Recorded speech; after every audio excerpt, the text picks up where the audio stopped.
Hello,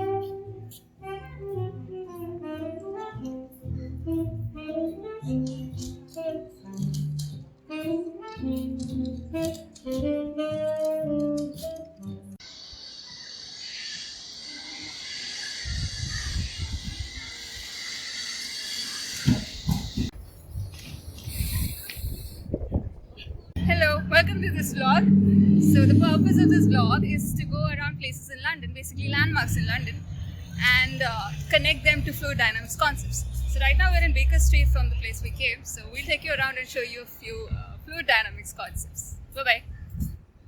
So the plan is to go to Madame Tussauds and we'll show you around. So yeah, Madame Tussauds was an amazing experience altogether. We went in thinking we would probably see a few talented people, but it was so much more than that. Like when you get inside, you truly understand how much effort, time, and money has been spent on these wax sculptures. Truly beautiful. The skin looked so real, and it was so convincing that Anne thought a guy who basically stood still for some time was a wax figure and started guessing the name of the celebrity. Well, you see, the statues were placed very close to each other, and the place was also pretty crowded. And the funny thing is, the guy was even wearing a mask, but the detailing on the actual wax statues was so good, we even overlooked that.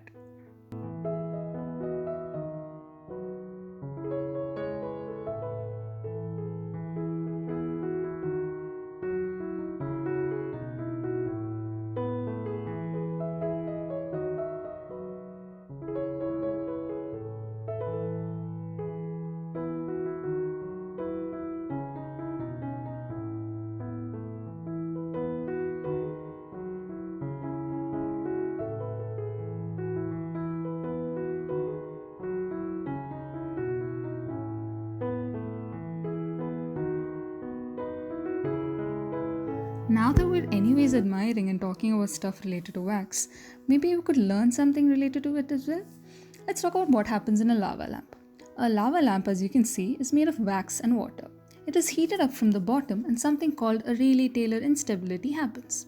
Now water is more dense than wax and water is on top of wax. So it pinches down the wax and eventually all the wax comes on top and this sort of becomes stable. But by the time this heated wax comes on top, it cools down again to be more dense than water again, so it sinks down. And this process goes on forever and we see beautiful patterns.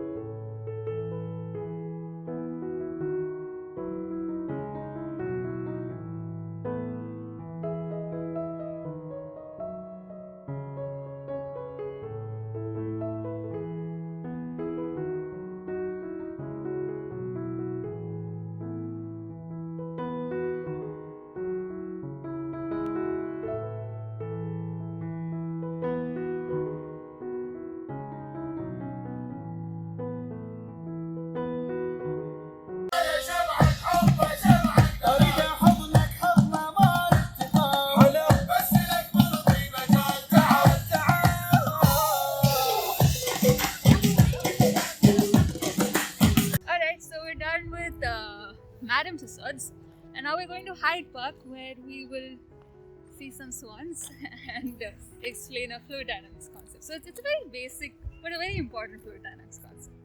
So yeah, see you. So fluid flow can be described in two ways. One is the Lagrangian way and the other one is the Eulerian way. And we'll use these swans to show you the two methods of describing a fluid flow.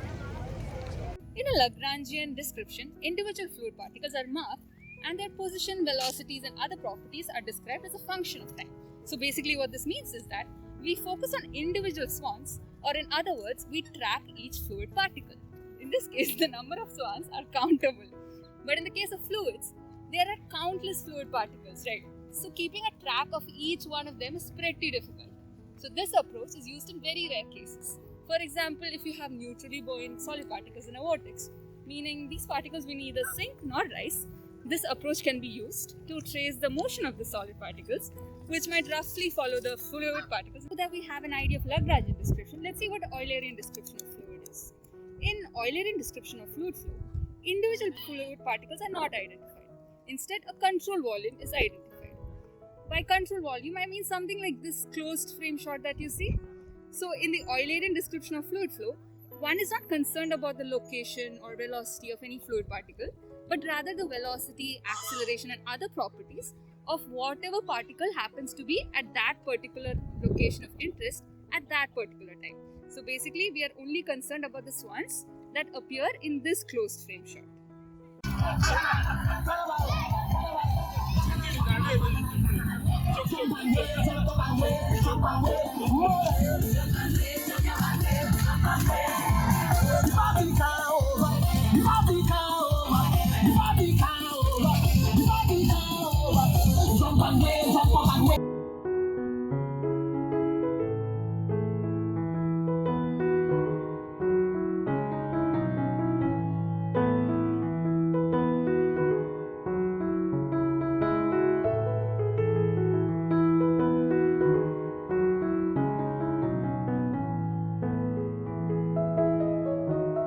So yeah, that was it for this vlog, and we hope you had a nice time, and we'll see you next week with something else. Bye bye.